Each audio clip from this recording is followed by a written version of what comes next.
sex, fashion, and disco. We would go out every night, and there'd be another party, one better than the last.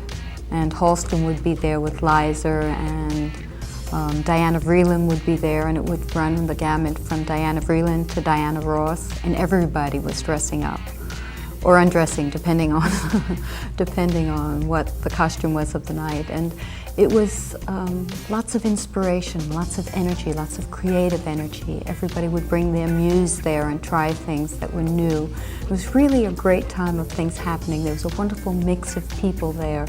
There was Betty Ford and Martha Graham and Halston and Andy and the Village People, and then kids from the street that just had a great sense of fashion and were just bringing pretty face and a great sense of fashion to studio. It was really an incredible mix of people, and of course there was the music.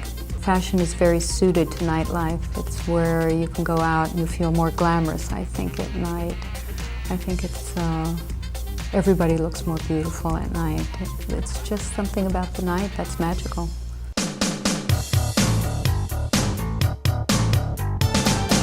Early 80s were different than the late 80s. The early 80s was MTV, Madonna, Betsy Johnson,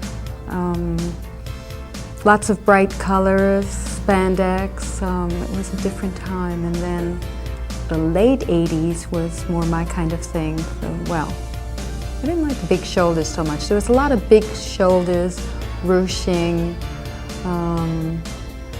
but there was also black, and I liked the black of the late 80s.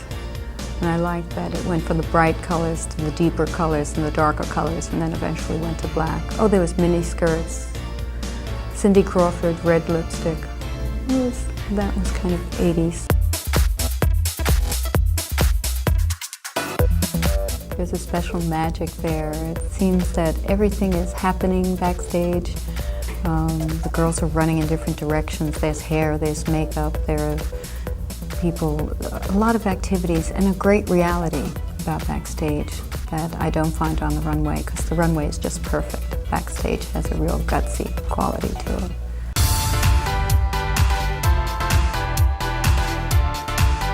The fashion show went from being very small and personal to being very large and impersonal. At first there was a runway, and there would be photographers sitting all around the runway, and the girls would walk down the runway, and they would really react and look at the editors, smile at the editors, turn, pose. It was Pat Cleveland, Jerry Hall. They were wonderful models at the time that reacted to the audience. And it was very, very personal. And then as video cameras came about and the cameras became larger and things changed, the video and the still cameras would be at the end of the runway, all the way in the back, all clustered together.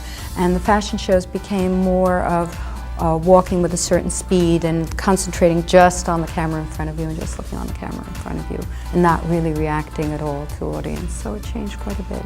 The 70s and 80s, when you looked at the designer, you knew exactly who you were looking at. So if you looked at somebody and you had great big shoulders coming down a runway, and there were 5 people across in the 80s, and there was music, Wagner playing, you knew you were at Montana. It was no question about it. Or it was a little tailored suit, and it was very sexy girls and so on, and you knew it was Mugler. Or you saw a dress that was very tight and had openings and so on, and it was Asdean. But even general marks like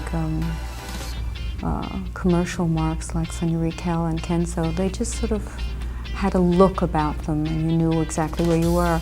Now, more and more with so many designers, there's more of a similarity in what they're doing and how they're doing it and what it looks like. So sometimes you do need the name at the end of the runway to know what show you're at, unfortunately.